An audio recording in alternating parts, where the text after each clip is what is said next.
മൂന്നാറിൽ വീണ്ടും കയ്യേറ്റം ഒഴിപ്പിക്കൽ. ചിന്നക്കനാൽ പാപ്പാത്തിച്ചോലയിൽ സർക്കാർ ഭൂമി കയ്യേറി സ്ഥാപിച്ച കുരിശും അനുബന്ധ നിർമ്മാണങ്ങളും പൊളിച്ചു നീക്കി. സംഘർഷാവസ്ഥ കണക്കിലെടുത്ത് പാപ്പാത്തിച്ചോലയിൽ നിരോധനാജ്ഞ പ്രഖ്യാപിച്ച ശേഷമായിരുന്നു നടപടി.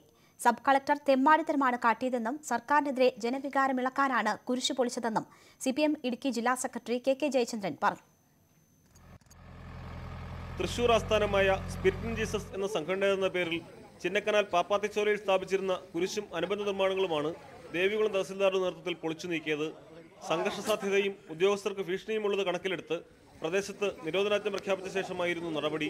അതിരാവിലെ രഹസ്യമായാണ് റവന്യൂ ഉദ്യോഗസ്ഥർ ഒഴിപ്പിക്കലിനെത്തിയത്. വൻ പോലീസ് സംഘവും ഒപ്പമുണ്ടായിരുന്നു. കയ്യേറ്റ സ്ഥലത്തേക്കുള്ള വഴി പാറകൾ നിരത്തിയും വാഹനങ്ങൾ പാർക്ക് ചെയ്തും മറ്റും തടസ്സപ്പെടുത്തിയിരുന്നു. ഇവ JCB ഉപയോഗിച്ച് മാറ്റിയാണ് റവന്യൂ ഉദ്യോഗസ്ഥർ സ്ഥലത്തെത്തിയത്.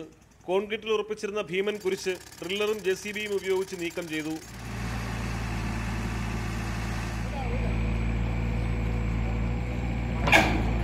സമീപത്ത് നിർമ്മിച്ചിരുന്ന ഷെഡുകൾ പൊളിച്ച് അഗ്നിക്കിരയാക്കി. ഏതാനും മണിക്കൂറുകൾ കൊണ്ട് തന്നെ അനധികൃത നിർമ്മാണങ്ങൾ പൂർണ്ണമായും നീക്കം ചെയ്തു. ഇവിടെയുള്ള 2200 ഏക്കറോളം സർക്കാർ ഭൂമിയിൽ 200 ഏക്കറോളം കൈവശപ്പെടുത്താനാണ് നീക്കമുണ്ടായിരുന്നത്. കയ്യേറ്റം വ്യക്തമായതിനെ തുടർന്ന് ഒഴിപ്പിക്കലിനെത്തിയ റവന്യൂ സംഘത്തെ നേരത്തെ വിശ്വാസികളെന്ന പേരിൽ അന്യജില്ലകളിൽ നിന്ന് വന്ന ചിലർ തടഞ്ഞു മടക്കി അയച്ചിരുന്നു. ഇതിനിടെ കുരിശ് നിലനിർത്തി സ്ഥലം തിരിച്ചുപിടിച്ചാൽ മതിയെന്ന് ജില്ലാ കളക്ടർ നിലപാടെടുത്തത് വിവാദമായതോടെ കയ്യേറ്റം പൂർണ്ണമായി ഒഴിപ്പിക്കാൻ തീരുമാനിച്ചു. ഒഴിപ്പിക്കൽ നോട്ടീസ് നൽകിയ തഹസിൽദാർക്ക് തങ്ങളല്ല കുരിശ് സ്ഥാപിച്ചതെന്നും അപകീർത്തി ഉണ്ടാക്കിയെന്നും ആരോപിച്ച് സ്പിരിറ്റ് ഓഫ് ജീസസ് അധികൃതർ കഴിഞ്ഞ ദിവസം നോട്ടീസ് അയക്കുകയും ഉണ്ടായി. തീർത്ഥാടന ടൂറിസത്തിന്റെ മറവിൽ ഭൂമി സ്വന്തമാക്കാനുള്ള നീക്കമാണ് റവന്യൂ അധികൃതരുടെ ശക്തമായ നിലപാടിൽ പൊളിഞ്ഞത്.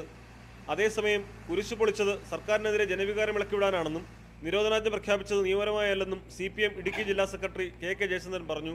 ഇവിടെ ഇന്നലെ രാത്രിക്ക് ആരും അറിയാതെ സ്വകാര്യമായി 144 പ്രഖ്യാപിക്കുന്നു.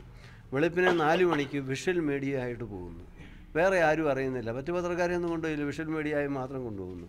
അവിടെ കൊണ്ടുപോയിട്ട് 4 കൂടം എടുത്ത് അവിടെ ഒരു കുരിശനുണ്ടായിരുന്നു, ആ കുരിശിനിട്ട് തല്ലുന്നതാണ് ഈ നാട്ടികൾ മുഴുവൻ കാണിച്ചുകൊണ്ടിരിക്കുന്നത്. ഇത് സർക്കാരിനെ അപമാനിക്കാൻ വേണ്ടി മാത്രം ചെയ്തൊരു കാര്യമാണ്. അതല്ലാതെ അവിടെ ഒരു സെൻറ്റ് ഭൂമിയും ഒരു കയ്യേറ്റവും അവിടെ അങ്ങ് ആരും ഒഴിപ്പിച്ചിട്ടില്ല. നാളെ മുഖ്യമന്ത്രിയുടെയും റവന്യൂ മന്ത്രിയുടെയും സാന്നിധ്യത്തിൽ തിരുവനന്തപുരത്ത് നടക്കുന്ന യോഗത്തിൽ മൂന്നാർ വിഷയം കൂടുതൽ ചർച്ച ചെയ്യാനിരിക്കെ CPM ജില്ലാ നേതൃത്വം നിലപാട് ഘടിപ്പിച്ചത് സർക്കാരിനെ വെട്ടിലാക്കിയിട്ടുണ്ട്. News 18 മൂന്നാർ.